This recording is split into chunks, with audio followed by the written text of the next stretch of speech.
it just kind of left a bad taste in my mouth as the cochlear implants maybe not that helpful.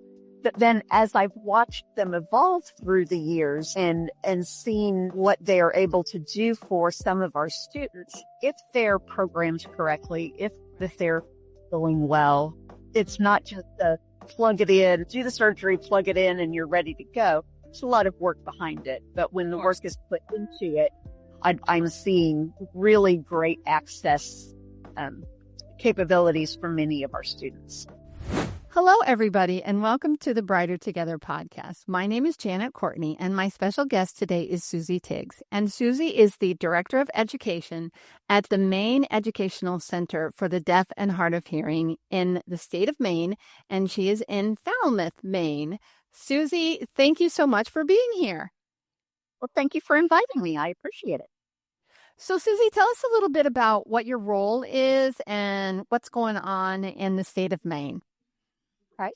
My role is officially the statewide director of education and family services.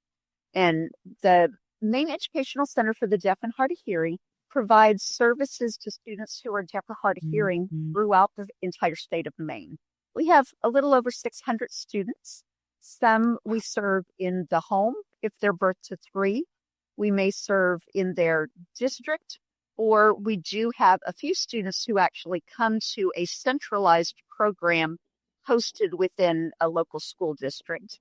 Plus, we have about 25 preschool students, ages 3 to 5, who come onto Mackworth Island to go to school there, which used to be our residential school for the deaf.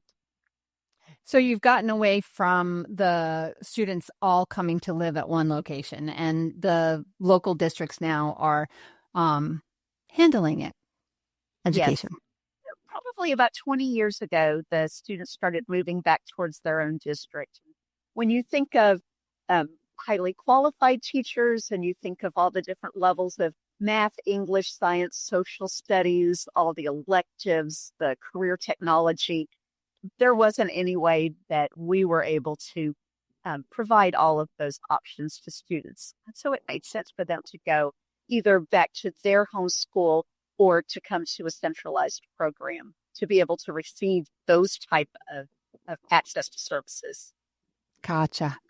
Fantastic. So it certainly has changed deaf education. I was telling you a little bit off camera. I have some experience and have worked with, especially when I was in Michigan, the cochlear implant and the initial rollout. Now this is 20 years ago better, but I was not far from the University of Michigan and worked directly with their cochlear implant program because I was working in Jackson Public Schools with the students that were deaf and hard of hearing. So I got some great experience at that time working with cochlear implants. So, and it's as technology moves forward, what have you seen as far as how students are learning when they have this kind of an impairment? It's been fascinating to watch because I first started probably 39 years ago. I met my first student with a cochlear implant, and he was the only one anywhere that had one, and it wasn't very effective for him. And, it just kind of left a bad taste in my mouth as to the cochlear implants maybe not that helpful. But then as I've watched them evolve through the years and seen what they are able to do for some of our students, if they're programmed correctly, if they're going well, it's not just a plug it in, do the surgery, plug it in, and you're ready to go. It's a lot of work behind it. But when the work is put into it, I'm seeing really great access capabilities for many of our students. Yeah. It's a traumatic surgery. It's a big deal. It's not something to be taken lightly for sure. Because you destroy all of the hearing in that ear when you put that implant in. So if it doesn't work or the child rejects it, which I've seen that too, unfortunately, it breaks your heart. They have no hearing whatsoever. Correct. Yeah. Yeah. And that's always hard. And for some students, it just it doesn't work. It's not effective. Some choose not to use it eventually. Often, if Hmm. we've got students with comorbid disabilities, um, if they have autism or if they have some other type of disability that makes sound or noise, if they've got some sensitivity to it, then putting a cochlear implant on makes things too loud or very uncomfortable. So they may choose to not use them and keep pulling them off, go without their cochlear implants, or the same with hearing aids as well. Oh yeah, yeah, for sure. Yeah, one of the biggest struggles is getting those little ones to keep the hearing aids in and getting moms to fight that battle with you, right? Exactly. Exactly. Yeah. Yeah. So, what would you say right now is your biggest challenge in what you're doing? So in deaf ed in general, we tend to be we're a very tiny group. Deaf kids are less than 1% often of a special ed population. And so where special educators often have a larger group of people around for them to network with, special ed directors have larger groups to network. Deaf ed often doesn't have that.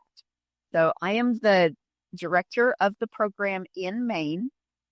I have some coordinators who work with me, some other administrators, and then we've got 25 teachers of the deaf for the state of Maine. So The there's entire not state. You're talking about you're the only one. yet Wow. the entire state. So, being able to network with colleagues in Maine, I'm networking with special ed directors, which is great, but they don't have exactly the same concerns or the same needs that we do. So Wow. most of my collaboration is with deaf ed directors in other states. It's great having those colleagues to be able to learn from and with, but all the programs are set up differently. So Right. I can call and say, hey, I need some help. But if their program's not set up anything like ours, it's somebody to bounce ideas off of, but doesn't necessarily help with, well, we did this and this worked, that worked, things like that. Right. Yeah. Yeah. And so do you end up having to travel or do you do a lot of your meetings and such remotely? How do you A manage lot of that? our a lot of our meetings are remotely. We do a lot of email, a lot of texting. I've made really good connections with Department of Ed, deaf ed people throughout the United States or other deaf ed directors in other states. And so we do a lot of texting, emailing. Annually, there's a conference for educational administrators, schools for the deaf, and programs for the deaf that happens in a different place each year. And I usually travel for that. And that's a great way to connect with sometimes it's superintendents from schools for the deaf, sometimes it's directors of mainstream programs similar to what I'm doing. Um, but the common theme is administrators working with programs who serve deaf students. It's So does always great to do that. Love that. Yeah. Yeah. So does that move around? Like, does it go to different parts of the country every year? It does. The various schools for the deaf put in a bid to host it. And Gotcha. so the last one we had in April was in Pittsburgh. Last year was in South Carolina. And it was Gotcha. California before that. I've been to Salt Lake City. Uh, I've been all over the US. It's fun to get to go tour the school for the deaf while you're there. And then the conference itself is in a hotel in that general area. Yeah. Yeah. Yeah. Yeah. Of course. Yeah. Been to many, many, many conferences over the years for sure. Yeah, And going to definitely. more, always going to more. Yeah. Networking is a big part of what you do when you have a company that like what we do. So, and this is great. I'm telling you, the podcast has given me an opportunity to talk to so many amazing people and what's happening in education. So it's really Oh, I cool. can imagine. And, when you look at education throughout the United States, everybody does things a little bit differently. And then even within the state, things are done a little bit differently. And so, I always enjoy networking to find out how people are doing it and solving problems that we're coming into, and some of which help, some of which don't, but it's always fascinating to learn. So what do you guys do when you can't find a teacher and there are hard of hearing students or deaf students in an area? How do you manage that? So we actually have a few students who live way, way, way out away from anywhere where our teachers of the deaf are. And so some of our teachers will remote in with a student, and the student has a paraprofessional with them Mm-hmm. or an interpreter or both. And then the teacher of the deaf provides instruction to the students through through remote learning. That is Mm-hmm. definitely not ideal when you Mm-hmm. start talking about young children who are deaf, who are really depending on visual access for communication. Mm-hmm. And as you know, kids' attention span is limited to begin with. And Right. it it's very, very challenging. Often what happens is our teachers of the deaf have a much higher caseload than they really should. Mm-hmm. And so some of our students may not be receiving as much service as really would be helpful to be. Our teachers mostly are itinerant, so they're traveling from school Right. district to school district, may have 40, 50, 60 kids on their caseload, some of Mm-hmm. whom may be receiving consult services, some may be receiving direct services, usually not more than 1 or 2 days a week, even if the student really would benefit from more deaf ed teacher support. That's not something we're really able to do. Yeah. Yeah. One of the things that we talked about a little bit before I hit the record button, and I even said, I'm like, well, I should have started this recording sooner. We were talking about remote sped teachers and remote and it's interesting to see how different districts are responding to that. You know, we're getting some states are okay with it and some states are really pushing back and going, no, but then everybody's complaining that they can't find teachers or sped teachers. And it's a dichotomy that I'm trying to figure out, you know, it's like, because we want our goal always is to serve students and serve schools, right? So how do you reconcile that and a little bit. I just would like to have recreate that conversation a little bit if we can. Yeah, definitely. One Mm-hmm. thing that I saw before COVID, during COVID, after COVID, um, was a not very good understanding of what remote instruction, virtual instruction should look like.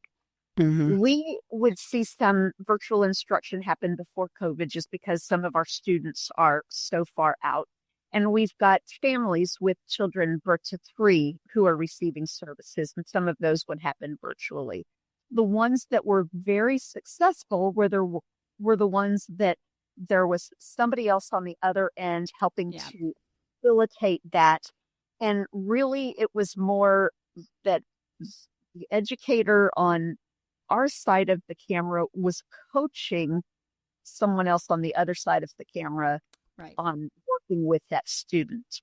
When COVID hit and all of a sudden everybody had to be specialists in remote learning, ah, um, it didn't go over so well. And, you know, we had districts who felt like the kids needed to be in front of the camera the entire day or instruction wasn't Mm-hmm. happening. And Right. so I feel like now that we are back in person, school districts still don't necessarily have a good understanding of what it should look like. I think a lot of them are thinking about how it looked during their foray into remote instruction during COVID, which Right. was not definitely not best practice, did not meet the needs of the kids often. Yeah. And that's exactly it. You know, a kindergartner in front of a computer for 7.5 hours. No, they're not going to do that. There's no way. Right. Yeah. Even for an hour is, you know, an awful lot. Yeah. And you touched on something that I think is really important is when you're talking about remote and talking, we use Zoom. Schools know Zoom. I mean, it's like we could have this fancy bells and whistles platform, and there are companies out there that do, but most schools know Zoom. And Zoom is something that is very stable, and that's part of the reason why we have chosen to stay with Zoom because it's HIPAA and FERPA compliant and it's stable. And even with a lower bandwidth, because it is something that you have to download onto your computer, but you can also screen share, which is therapists love that. But Right. the other piece I wanted to go back to was that facilitator and that Mhm. coaching model in Mhm. birth to three. It has to be a coaching model. That is the best. You end up being a consultant more so than the therapist in the room because you're teaching. You want to be teaching that parent and that parapro and whoever on the other side to say, this needs to happen outside of just our session, right? It needs to be something that is carried through, like a BCBA as well. Like the interventions need to be continued after the therapy session ends, right? Exactly. I would tell my teachers, now you have to remember that the child is not just deaf on Tuesdays from 1 to 2 when you're there. Right. The child is Exactly. deaf all day, every day. And if you're Yeah. not building the capacity of the rest of the staff working with the student, why bother even going for that hour? Because you're not making that big of an impact at the end of the day if it's not being carried Right. through. Yeah. Yeah. It's really, really important. And I always tell people too that parapro or that facilitator or that mom, they are your hands and feet in that room. And they're so essential. And having a good relationship with them will make or break that session and make or break whether or not that child is going to learn. And Mhm. those pieces of it are just so critical. They So, really are. Really are. yeah. I had Yeah. worked with a lady who had contacted me and had been doing some virtual instruction, and she was somebody I had worked with face to face previously. When she told me she was doing virtual, this was back probably 3, 4 years before COVID. I just kind of went, oh, because I wasn't envisioning it well. And she said actually she felt like she had better luck doing it virtually because the school districts required the child to have an adult with them on the other side. Hmm. She said, Right. usually when I walked into a school, the kid and I went into a room, worked together, and then the kid went back to the classroom and there was not carry through. No But follow through. because, Yeah. yeah, nothing happened after she left. But because they were requiring to have an adult with the child, she was coaching, working, modeling for Right. that adult. So the adult was able. And that was a real aha moment for me. I hadn't thought about it in those terms. And Yeah. it definitely made a lot of sense.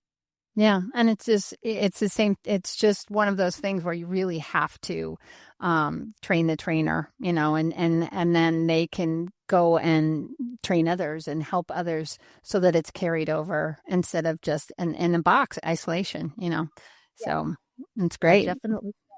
Yeah. And the same with any of the therapists. When I was in the classroom or when I was doing itinerant, I felt like it was very important for me to work very closely with all the therapists working with the students because if the student wasn't sitting correctly, wasn't using their hands correctly, if things weren't placed in the right place, if the communication devices did not meet the kids' communication needs of the kids, then nothing was working. So I wasn't a physical therapist.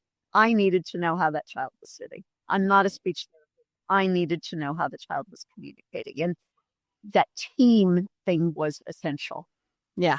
Yeah. And it is for all, but boy, when you have low incidence like deaf and hard of hearing is, and there's just and it's not anybody that does it on purpose, but there's just a lack of knowledge.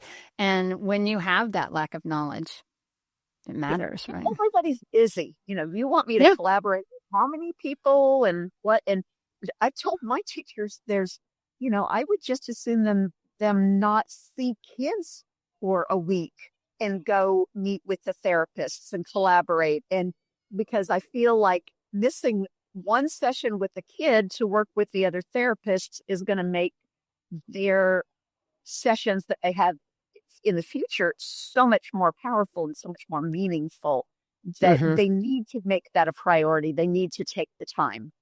Yeah. Yeah. And then the other piece of it is that hearing aid and FM system or whatever, the Yes, technology, is it working, right? Is correct. it working? Yeah. Mhm. Not you have I have to get the child to wear it. Now you have to make sure that it's connecting and that it's working properly. And yeah. And all So, of that. You were mentioning Zoom, and I was working in Texas during COVID, and a lot of the school districts would not allow Zoom. They wanted Google Meets. it's And horrible.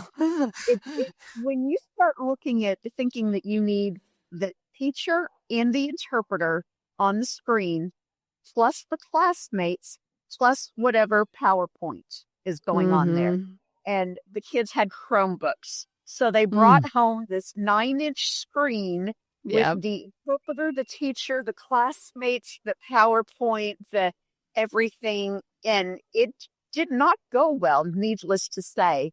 And Right. so some of the school districts worked it out so that they sent home an extra monitor for some of our deaf kids, but not all school districts were willing to do that. Um, Yeah.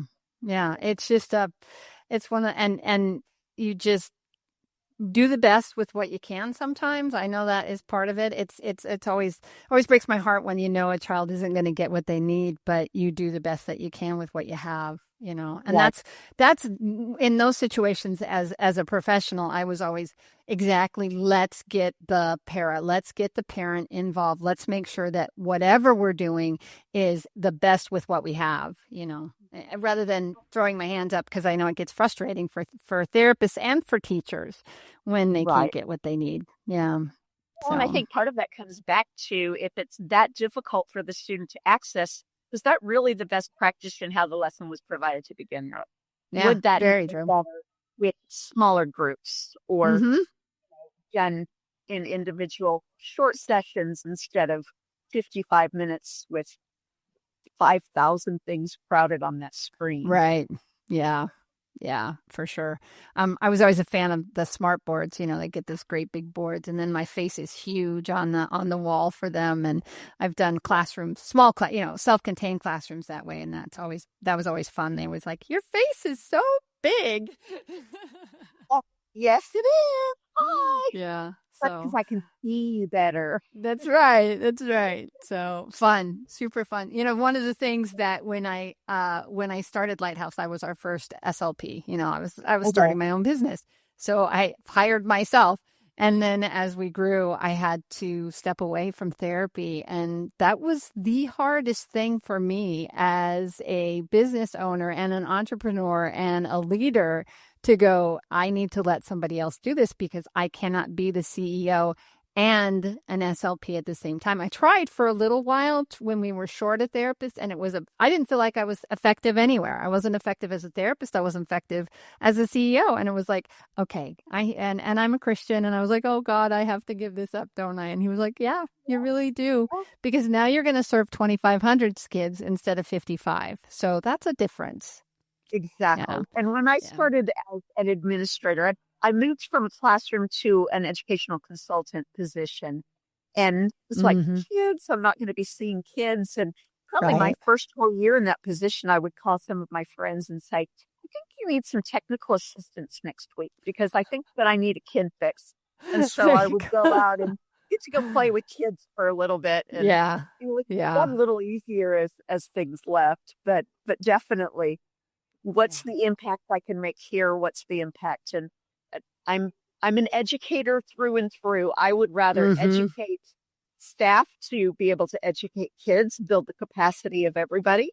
More kids are going to be impacted positively by that. Right.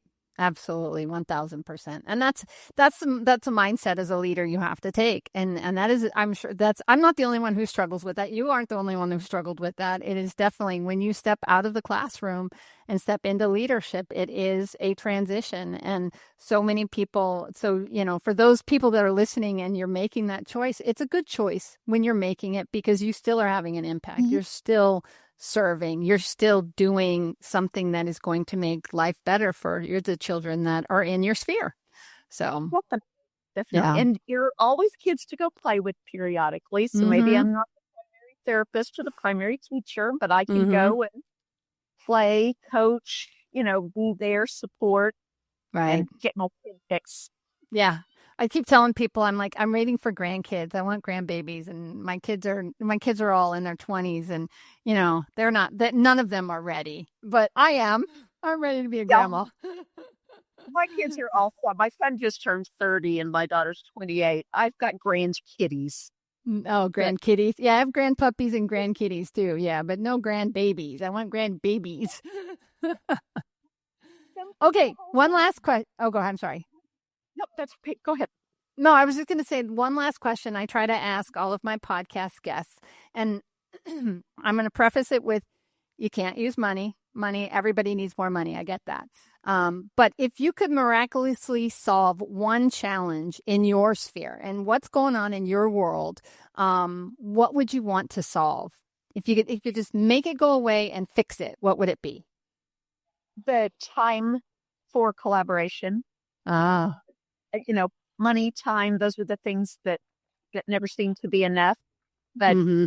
I guess part of it is that helping people to understand the priority that time for collaboration is essential and is worth Yeah. their time and energy.